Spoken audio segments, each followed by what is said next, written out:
E aí, galera, meu nome é João Pedro Penelu, eu tô aqui com o Arthur Moura.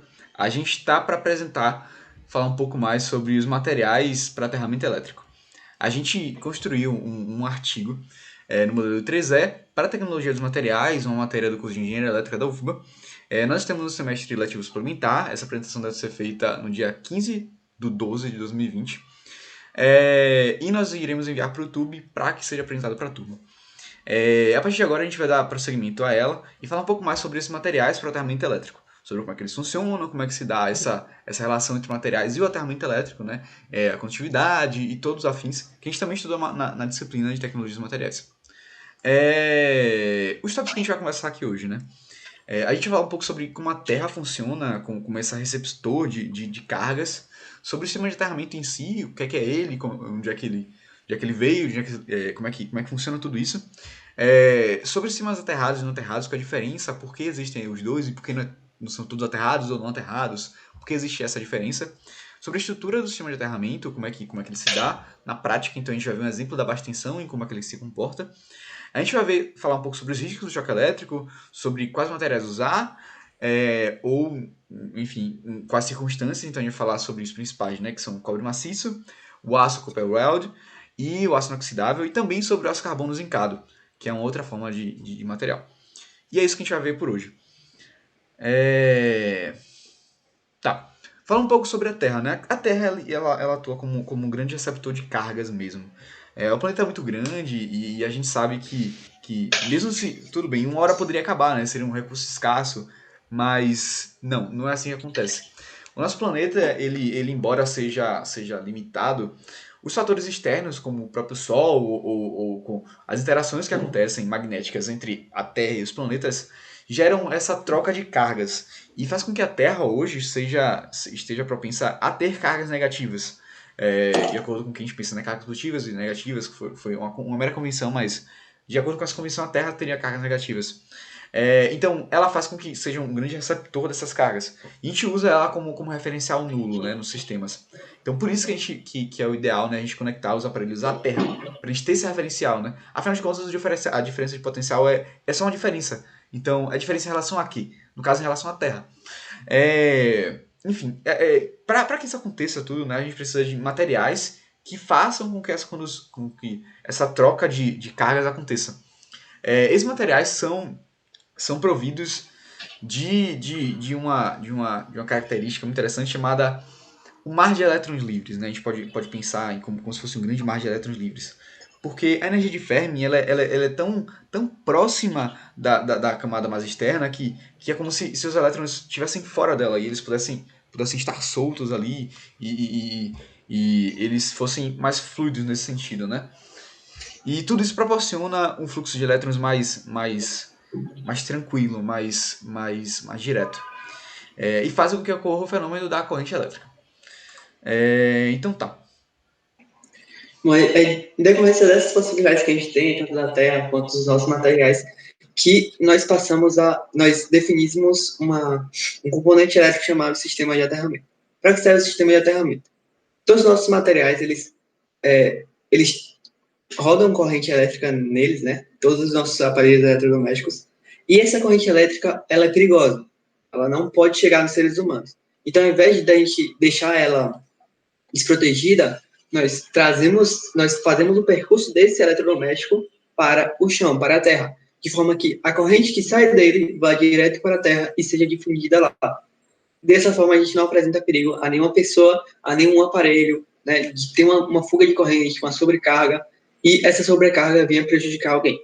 Beleza? Então, para isso que serve o sistema de aterramento, para proteger o aparelho, para proteger as pessoas. Porque uma fuga de carga, uma fuga de corrente, pode ser muito perigoso em vários sentidos. Né? Pode ser perigoso para o corpo humano, pode ser perigoso em uma questão financeira aí, para os aparelhos. E além desses aparelhos em si, a gente também vai usar sistema de aterramentos para desviar cargas naturais, como é a questão dos raios. Então, a gente vai ter sistema de aterramento para raios, por exemplo, que vão coletar cargas atmosféricas e impedir que elas parem em lugares que elas não deviam, como pessoas, como prédios inteiros. Isso vai prejudicar aí a nossa vivência, beleza? Então, basicamente, para isso que ele serve. Uhum. E pensando nesse sentido, né, na proteção, a gente pode pensar também em outro lado, né? Porque não existe em alguns aparelhos esse sistema de aterramento. Existem, a gente pode dividir em dois subgrupos, né? Os aparelhos aterrados, os sistemas elétricos aterrados e os não aterrados.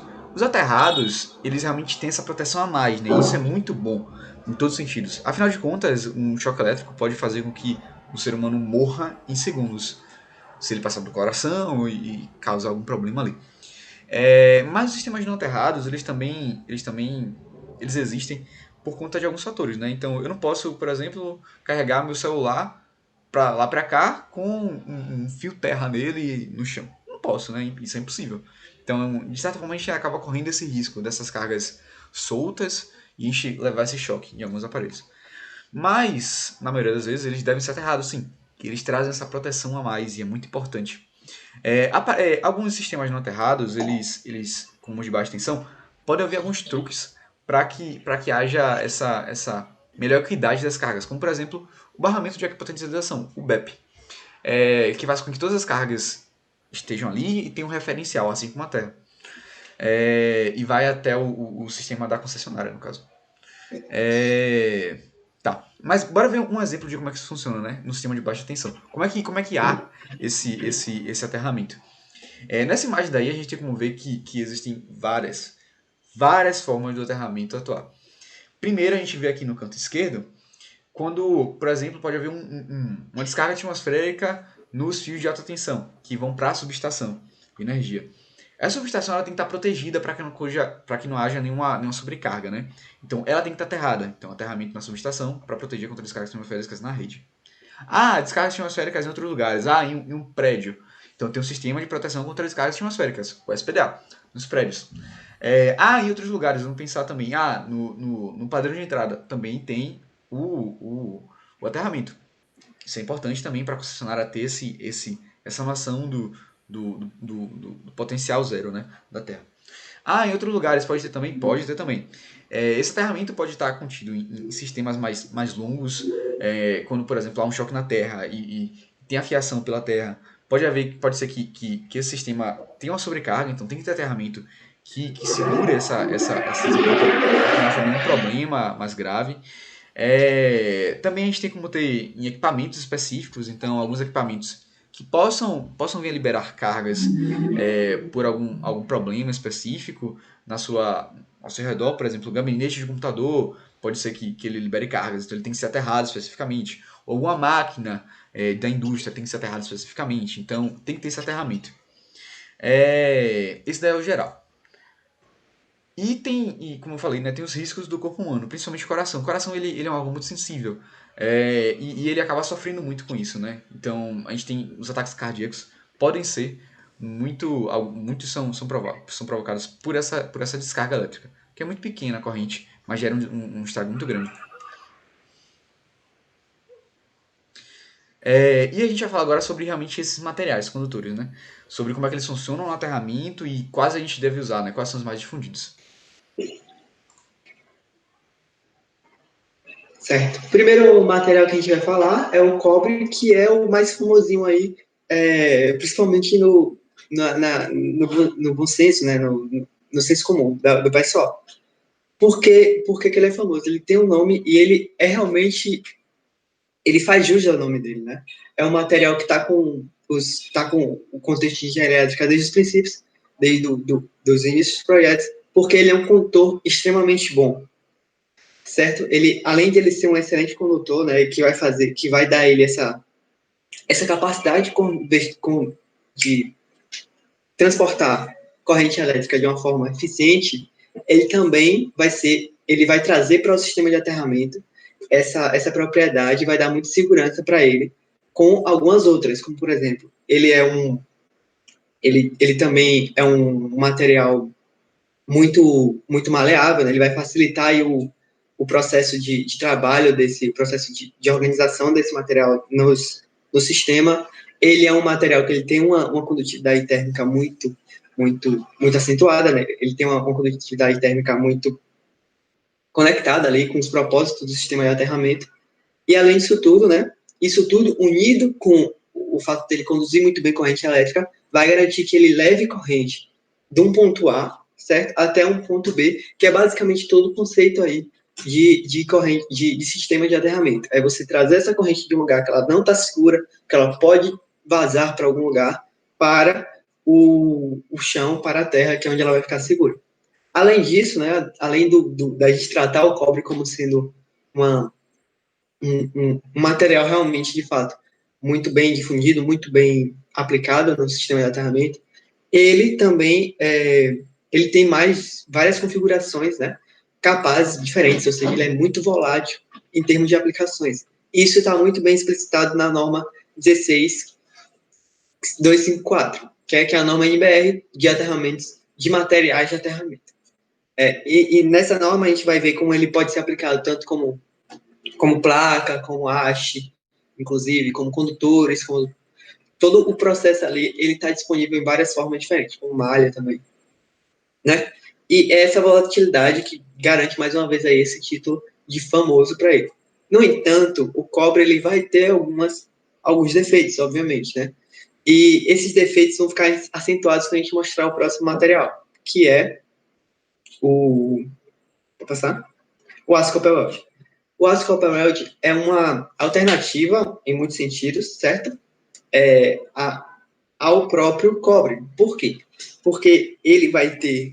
o que é o aço copper weld, primeiramente, né? Para explicar para vocês. O aço copper weld é um material de aço, certo? Carbonizado, que é revestido ali, um revestimento apenas de cobre. Então, ele vai ter toda a condução do cobre na parte do revestimento, ele vai conduzir essa corrente elétrica na sua superfície, enquanto que no seu núcleo, no seu interior, nós vamos ter uma liga de aço carbonizado, que é muito mais resistente, né, fisicamente, principalmente, e também vai garantir algumas propriedades nessa difusãozinha, nessa discrepânciazinha entre o próprio cobre que reveste e o núcleo que de aço, né? Então ele vai ter aí, primeiramente, a resistência física, que é, querendo ou não, superior à do cobre em muitos sentidos. Ele não vai ser tão maleável assim em algumas aplicações, né? Até o próprio copper já tem aplicações que são mais maleáveis, mas ainda assim não é tanto o conhecimento pelo que ela é conhecida. E, além disso, ele vai ter uma condução que vai ser garantida, tanto quanto a do cobre, ou seja, tudo que o cobre faz, ele vai fazer também, o aço copper weld, né? Por causa do revestimento, ele vai conduzir a corrente ali em efeito peculiar, inclusive, quando é o caso. Então, ele performa como o cobre, e ele não vai ter a questão do perigo de ser roubado, porque ele não é comercialmente viável no quesito ilegal, né? Ele não é roubado para ser vendido. Ele não vai sofrer tão fácil de corte, de ruptura, quanto o cobre, que tem uma dureza menor que ele. Então, a gente vai ter esse plus, né, no copper weld, e por isso que ele é mais usado em algumas ocasiões, inclusive para a haste de aterramento, né? A própria Coelba, né, a própria fornecedora de energia aí da Bahia, recomenda, na verdade, que você use aço copper weld para as hastes de aterramento de subestação, de sistemas de proteção a raios e de padrões de entrada. Então, a gente vai ter essa recomendação na EN 0023, que é a norma de regulação do fornecimento de energia, pela própria Coelba. Então, ele tem o seu mérito também, principalmente porque ele age onde esse cobre não vai conseguir agir também. Apesar do cobre ainda ser usado comercialmente. Pode seguir. A gente vai ter o ácido inoxidável, certo? Também, que é uma opção que sai um pouco do caminho das anteriores, porque ela vai apresentar uma proposta mais direta até nesse sentido. O ácido inoxidável, o objetivo dele é só a proteção, né, a resistência dele a ataques químicos externos. Nesse caso, o ácido inoxidável ele não vai corroer tão facilmente quanto outras alternativas do mesmo sentido, ainda apresentando ali uma viabilidade comercial relativa, né? Esse ácido ele vai estar embutido com 12% de cromo, certo? Que é o que vai garantir aí, que é o cromo que vai se depositar na sua superfície para garantir essa proteção química. Então, ele não vai corroer. Além disso, ele vai apresentar algumas propriedades físicas e mecânicas aumentadas, né? Inclusive, quanto maior o teor de cromo nessa amostra de aço, mais resistente ela vai ser eventualmente, né? Mas mais dessas propriedades ela vai acabar tendo. Além do próprio cromo, nas ligas de ácido inoxidável, é comum você também ter a adição de molibdênio, que vai caracterizar aí uma resistência maior ainda no componente, certo? E nesse caso eu falo resistência tanto mecânica quanto resistência ao calor. Então a gente tem esse plus aí no próprio material, que é o ácido inoxidável. Por isso mesmo que ele pode até ser uma solução para, alguns objetos alguns componentes do sistema de aterramento, tanto brochas quanto hastes, eles também são comumente usados. A própria 16.4, perdão, a própria 16.245, né, 254, ela vai indicar eles em algumas situações, né, vai mostrar em alguns casos que a gente vai poder usar essa alternativa de material, ok? Tá. E o quarto e último material que é mais difundido para o sistema de aterramento é o aço carbono zincado. Não é zincado, é zincado. Ele é um material de aço carbono como qualquer um outro, como qualquer outro aço, que é composto por carbono também. Só que ele usa a cobertura externa do zinco como um material de sacrifício para que aconteça essa corrosão tão fácil. Ele é um material mais barato por ser principalmente aço, que é muito mais barato no mercado, muito mais abundante no ambiente. Mas, em contrapartida, ele tem essa alta corrosão. Então, para o sistema de aterramento ele não é o ideal, mas ele ainda é usado com essa proteção. Então, para manter essa qualidade, o cobre acaba sendo mais utilizado, né? Já que, mesmo que ele seja mais barato, ele acaba não sendo tão resistente nisso. Então, gente, por hoje é só. Eu sou o João Pedro Penelu, quem está comigo aqui é Arthur Moura. E é isso, esse foi o trabalho de Tech.